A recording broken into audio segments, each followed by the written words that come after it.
Selamat pagi, bersama saya Maria Virginie Claudia Tuera. Pada kesempatan kali ini saya akan menjelaskan mengenai aplikasi yang saya buat. Di sini saya membuat sistem informasi yang bisa digunakan untuk suatu gedung pertemuan yang menyewakan jasanya seperti untuk menyewakan gedungnya untuk pesta pernikahan, atau conference, atau birthday, atau graduation, dan lain sebagainya. Saya menamakan gedung pertemuan ini Aula Koronka. Nah, sebelum saya mulai, saya ingin menampilkan bagaimana database structure yang saya buat. Saya membuat database baru, namanya Aula Koronka. Untuk pengaturan login, user, dan menu, ini seperti pelatihan. Jadi tabel-tabelnya ini sama ya. Level, login, menu admin, dan level menu admin. Ini sama, jadi tidak saya jelaskan lagi. Saya menambahkan di sini ada 5 table. Table yang pertama kategori, di sini ada kategori ID, terus kategorinya dan price-nya. Customer di sini ada customer ID, ada namanya, ada telepon, dan ada address-nya. Nah, terus table event ini dia akan mengambil customer ID dari data customer dan juga kategori ID dari data dari table kategori. Terus ada date-nya, ada number of people, maksudnya jumlah guest-nya ada berapa. Terus timnya di sini maksudnya untuk acaranya nanti nuansanya berwarna apa. Terus informasi dari vendornya, apakah ada vendor lain atau tidak. Terus informasi yang lain yang mungkin diperlukan. Ini startnya, maksudnya acaranya itu akan dimulai pada jam berapa, apakah diberikan diskon atau tidak. Ini create date-nya ya, untuk record aja database. Ini event ID menjadi primary key. Ini user log-nya, ini user yang mana. Ini untuk log database. Terus satu event ini dia punya multiple payment. Kenapa dia punya multiple payment? Karena pada mulanya orang akan pajar dulu, baru melakukan pelunasan. Dan juga pelunasan bisa beberapa kali ya, sampai sebelum acara dimulai. Nah, untuk payment ini, table paymentnya ada record payment ID, event ID, date, payment methodnya, amountnya, information. Dan juga di sini ada table inventory. Table inventory-nya itu ada record inventory ID, name, quantity, dan purchase date, tanggal pembeliannya. Oke, saya lanjut. Sini saya login.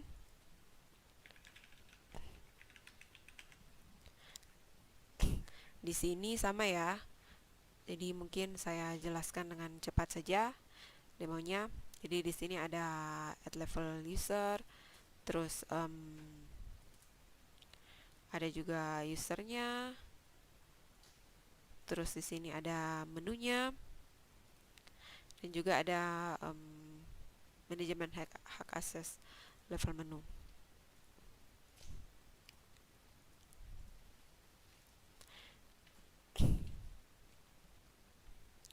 Oke, saya akan masuk pada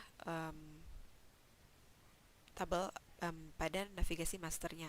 Dalam master sini ada customer, ada event kategori, dan ada inventory. Nah, ini customernya, misalnya saya akan menambahkan satu record baru. Nama saya Maria Virginie Claudia Tuera, terus telepon, alamat,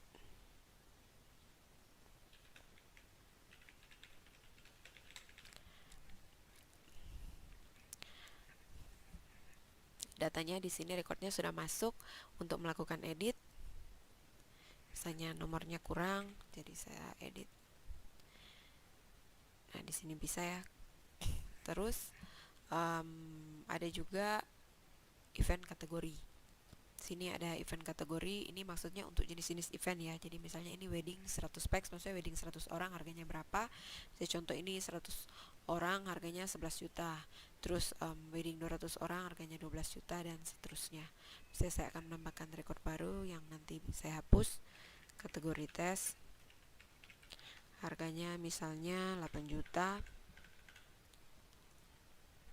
Ini sudah masuk rekornya. Untuk hapus mudah sekali, sudah terhapus. Nah, ini inventory. Misalnya saya ingin menambahkan inventory, ada meja catering misalnya, ada 10 meja, tanggal pembeliannya misalnya 2017 bulan Juni. Sudah masuk ya. Nah, untuk transaksinya hanya ada satu ya, Sekarang kita masuk pada menu transaksi. Di sini transaksi hanya ada satu, yaitu book event. Tampilannya di sini tidak rumit ya. Nah, di sini ada show event list. Dan ini adalah field di mana kalau misalnya kita akan membuat event baru. Pertama kita lihat show event list ini, dia akan menampilkan event-event yang sudah tersimpan ya, yang sudah di create dan di book. Di sini dia ordernya berdasarkan tanggal secara ascending. Nah, kita juga di sini bisa mencari berdasarkan event ID, date atau customer. Misalnya contoh, di sini kita akan cari yang event ID-nya akhiran 004. Nah, dia di sini muncul Dani Dodi. Atau misalnya kita akan mencari event di tahun 2022. Dia juga akan muncul ya. Atau misalnya berdasarkan bulan, kita lihat bulan September. Di sini dia muncul bulan September. Dan juga bisa berdasarkan customer. Misalnya kita cari atas customer bernama Maria. Nah, di sini juga dia muncul. Nah, sekarang kita kembali di mana kita akan add event. Event ID itu auto generate, dia akan melihat berdasarkan event ID terakhir yang sudah di-input di database, kemudian dia ditambahkan 1 dan ditambahkan angka ya di depannya. Nah, untuk menambahkan satu event baru, ada beberapa field yang harus mandatory. Nah, ini customer di sini dia tampilannya customer name dan juga telepon ya, karena satu dengan nama customer yang sama, customer dengan nama sama tuh banyak, jadi saya tambahkan juga nomor telepon. Terus di sini ada event kategori, misalnya yang sudah kita lihat tadi di master kategori. Contohnya ada wedding packs 100 orang, harganya berapa, terus wedding packs 200 orang, di sini harganya 12 juta. Jadi ada kategorinya, terus disertakan juga price-nya. Nah, di sini date-nya kita pilih date-nya. Nah, date-nya itu harus unik ya. Jadi hanya boleh ada satu tanggal dalam satu database, karena ini kan gedungnya ruangannya cuma satu. Jadi kalau misalnya sudah di tanggal tertentu itu sudah ada yang memesan untuk diadakan acara, maka orang lain tidak boleh juga memesan di tanggal yang sama. Nah, ini guest-nya itu akan ada berapa banyak undangan. Nah, timnya di sini lebih ke nuansa warna ya, nuansa warna yang diinginkan, karena di sini diperlukan untuk keperluan dekorasi gedungnya. Dan juga ini vendor, kita perlu informasi vendor lain yang terlibat untuk bekerja sama ya. Dan juga ada informasi-informasi yang mungkin harus ditambahkan. Nah, ini startnya ini maksudnya start waktu mulainya. Ini inputannya jam. Jadi kita harus memilih di sini, tidak boleh input manual. Nah, di sini diskon apabila dari pihak gedung ingin memberikan diskon. Nah, total paid ini ini adalah total pembayaran yang sudah dibayarkan. Jadi misalnya kan harga PX-nya tuh 15 juta, tapi dia mau booking dulu dengan panjarnya 1.500.000. Jadi di sini dia akan muncul informasinya. Oke, dia yang sudah membayarnya berapa? Oh, 1.500.000. Nah, di sini show payment.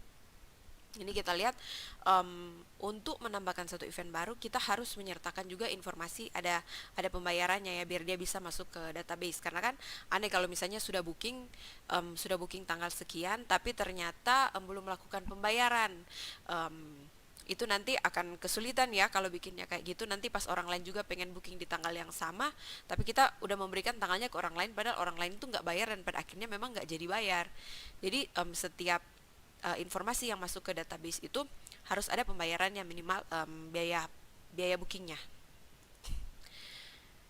Nah, misalnya contoh kita akan memasukkan satu event baru.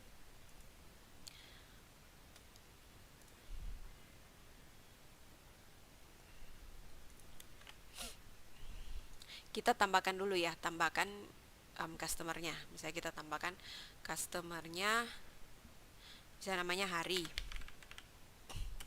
Haryanto, teleponnya 0812 000000, alamatnya misalnya dia dari Manado ya. Save go back tulis, Hari Haryanto sudah masuk, dan Hari Haryanto ini akan melakukan book event.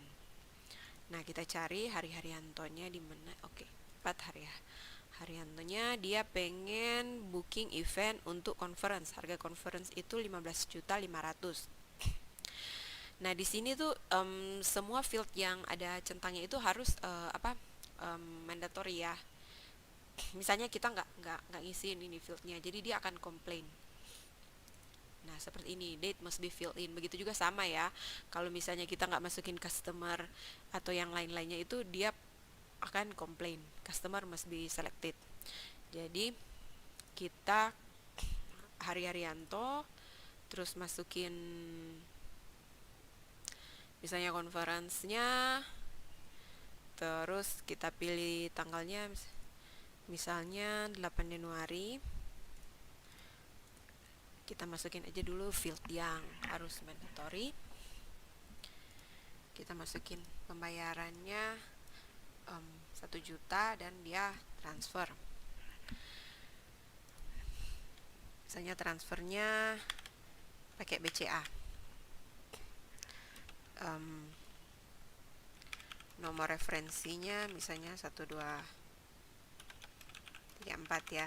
Ini untuk keperluan nanti untuk pengecekan di bank. Nah, misalnya ini kita masukin Hari Haryanto ini tanpa kita pilih misalnya tanggal yang sebenarnya konflik. Coba kita lihat tanggal mana yang konflik. Oh, 31 Agustus tuh 2020 dia bakalan konflik. Jadi coba kita misalnya pilih 31 Agustus 2020. Nah, harusnya nggak bisa kan? Nah, begitu kita save, dia tuh akan ngecek di dalam database. Date is selected for another event. Jadi tanggal itu tuh nggak bisa. Jadi kita harus pilih tanggal yang lain.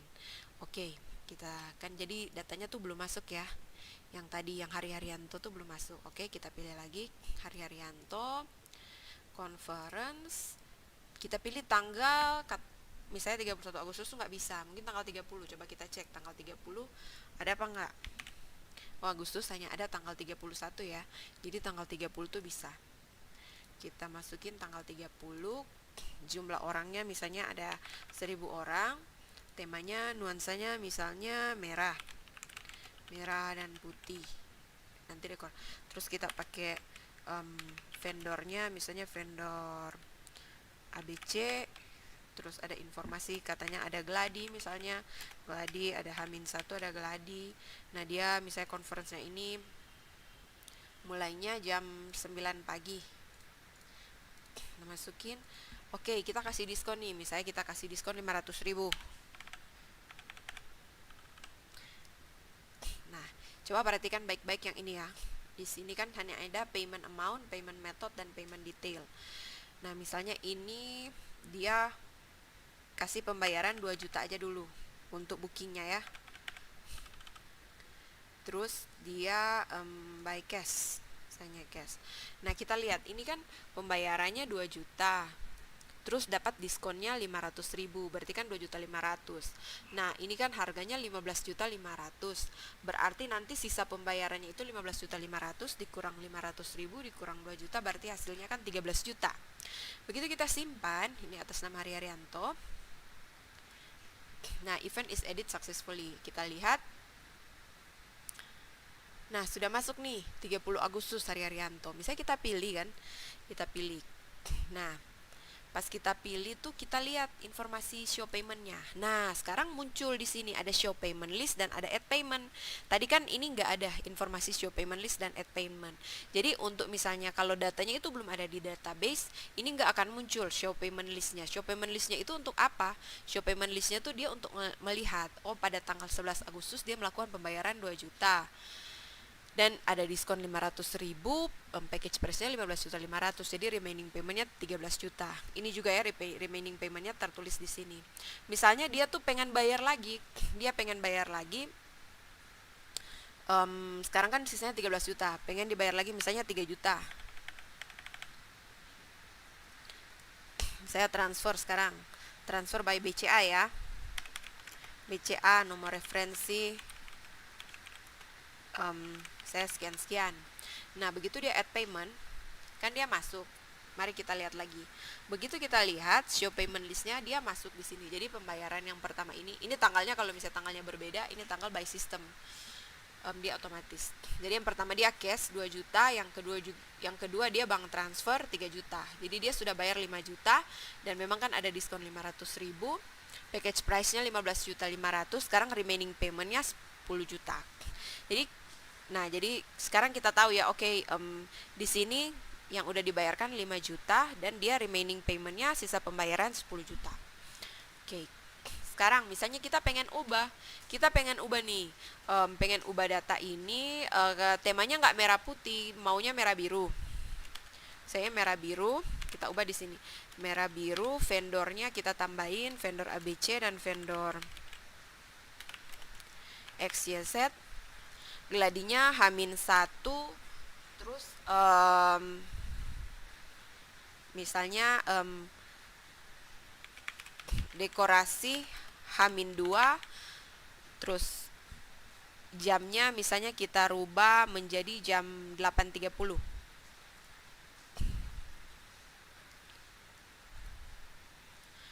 Nah, kita update. Sudah ya, jadi udah masuk nih. Jadi Hari Haryanto dia jadi merah biru, vendornya jadi vendor ABC dan vendor XYZ, informasinya gladinya H-1 dan ada dekorasi pada H-2. Start time-nya waktu acaranya menjadi jam 8.30. Kita cek lagi ya. Jadi dia masuk di sini. Apabila kita menghapus, gampang ya, kita tinggal pilih. Misalnya kita mau menghapus satu event. Contoh ini event 8 Januari 2022. Kita pilih ini, terus kita hapus eventnya, langsung terhapus. Begitu kita lihat, udah nggak ada ya eventnya di sini. Sekarang untuk laporan. Laporan di sini ada 2, laporan inventory dan juga laporan event. Laporan inventory itu untuk inventory barang. Misalnya kita pengen lihat barang-barang yang sudah kita beli dari tahun 2017 sampai saat ini. Kita pilih PDF, cetak. Nah, di sini ada inventory ID-nya, nama inventory-nya, terus quantity-nya berapa, terus purchase date-nya tuh berapa. Tadi inventory-nya sudah. Sekarang kita cari inventory-nya berdasarkan tampilan Excel, maksud tampilan Excel. Ups. Loh, kok tanggalnya jadi kayak gini? 2.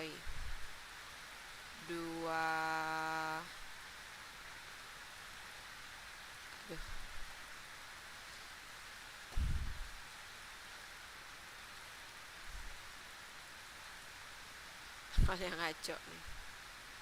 Coba kita pilih 2017 sampai sekarang tampilannya Excel.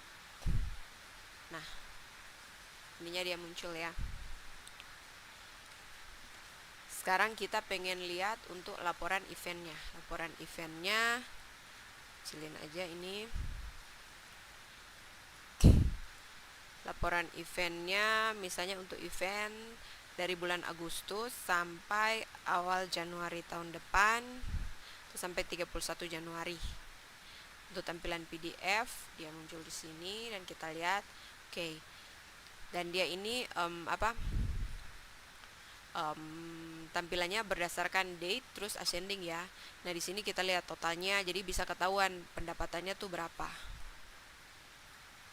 Nah, untuk Excel tinggal sama aja. Di sama ya, lihat totalnya ini 92.500.000, yang tadi juga 92.500.000. Terus tinggal logout. Oke, terima kasih. Sekian demo dari saya.